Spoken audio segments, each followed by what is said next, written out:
Now to our breaking news story. Tear gas and water cannons are being used by police to disperse crowds of protesters gathered in Istanbul's Taksim Square.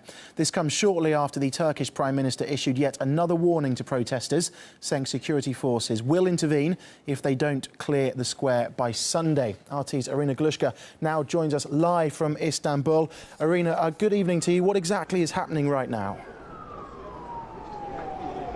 Well, at this point we can talk about the Taksim Square being completely cleared of protests, and I believe you can see it now. We have some ambulance vehicles there, and if you can look at the corner of your screen, you'll probably see people that are dismantling everything in Taksim, in the Gezi Park. And this is basically what is happening here right now, is that police have actually entered the Gezi Park for the first time in 2 weeks, and they're taking apart all the tents and all the barricades that people have built there.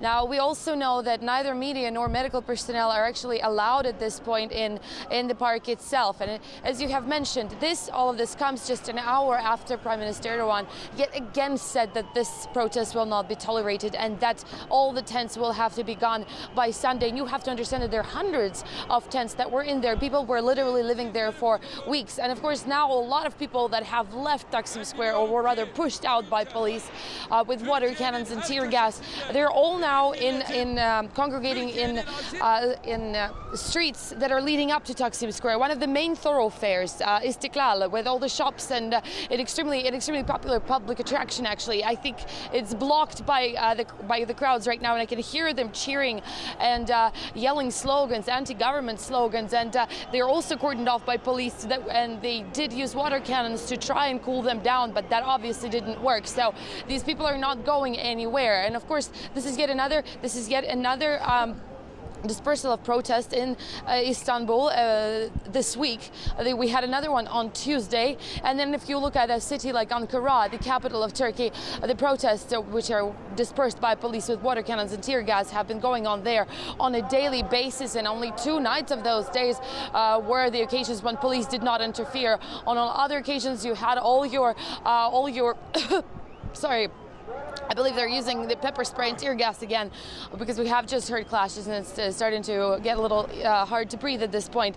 But it does look like we're looking at an interesting situation here in Istanbul and in Ankara as well. Of course, we have to understand that all of this comes just within hours after Prime Minister held a rally of his supporters in Ankara suburb. Again, just before that, he said he is getting tired of holding back his supporters who are also against the demonstrations and protests in Gezi Park and on Taksim Square. He has on numerous occasions called these protests looters and alcoholics and extremists, and said that none other than foreign forces are behind the entire protests, which have been literally raging on in Turkey for the past 2 weeks. But even though this is a major move when it comes to dispersing protests, we're talking about Gezi Park now being evicted, I do not think that we're seeing the end of it just yet, because like I said, there are thousands of people that are on the streets of Istanbul right now. So again, we have to wait and see how the situation develops from here. Irina, thank you very much. RT's Irina Galushko across events in Turkey for us here on RT.